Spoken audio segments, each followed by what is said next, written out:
Right guys, today's video is going to be 5 ways to get to your first pull-up.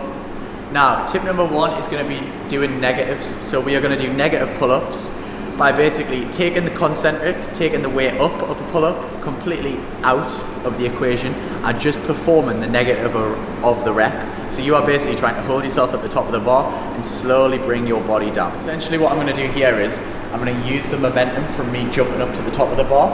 So I'm going to jump up, and then once I get at the top of the bar, I'm going to start performing the negative, okay?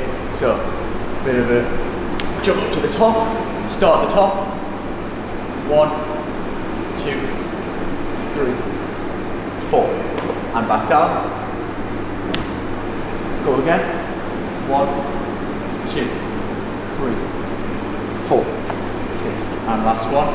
We're going to jump up.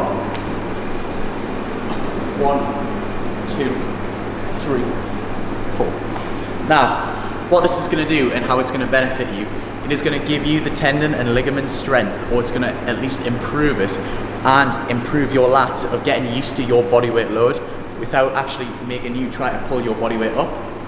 It is just doing the second half of the movement. If you struggle to jump at the top of the bar, what you can do is stick a box here, actually jump up to the start of the bar with the box, and then do exactly the same. Now, you could probably do 5 working sets of 3 reps like that, 4 seconds on the way down, and it will massively benefit you. So that is tip number 1. Okay, now tip number 2, this is not some sort of sexual endeavor that I'm using to try and, you know, get my body in some funky positions, whatever floats your boat. I don't know, not me, I'm talking about you. Anyway, tip number 2 is going to be imitate the movement with assistance. Assist the exercise.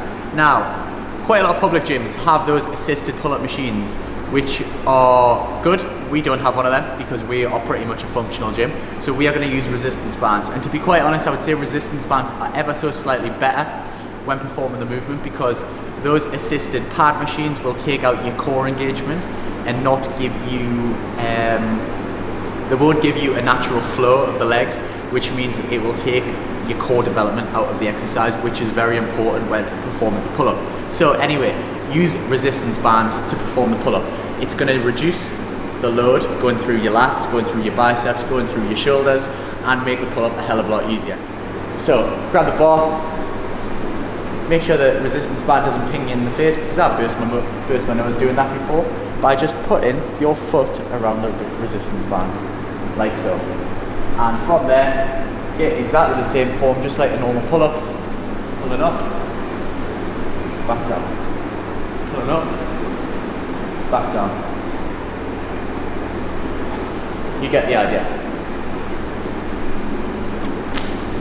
Then perform your sexual endeavors if you want. Right guys, tip number 3 is going to be scale down the pull-up, scale down the movement, and make and find an easier version for it.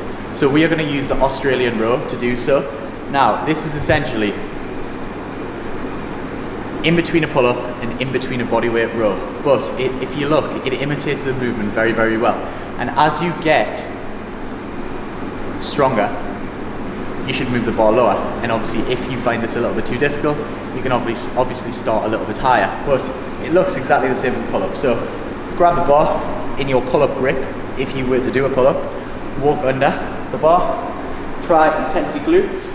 Nice long arms, fully stretch the lats. And from here, keep your core engaged, pull chest to bar, and back down. And as you can see, it imitates the pull-up a lot.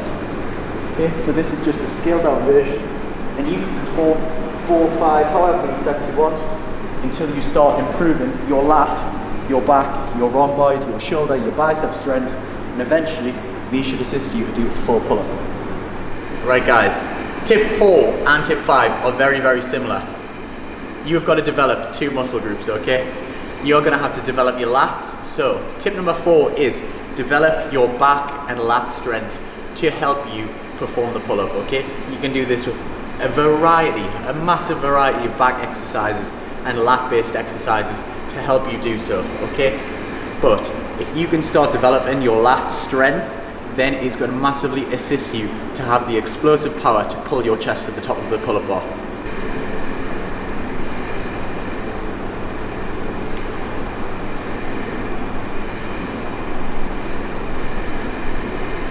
Tip number 4, you've developed your lat strength. And tip number 5, your final tip, which is why it's very, very similar, you need to develop one more muscle group. You need to develop your biceps. And this is commonly overlooked when doing a pull-up. But if you have very, very strong biceps, it's going to help you do a down pull-up. You've got to pull yourself to the top of that bar. So perform assistance exercises that are going to help that. Do some bicep curls.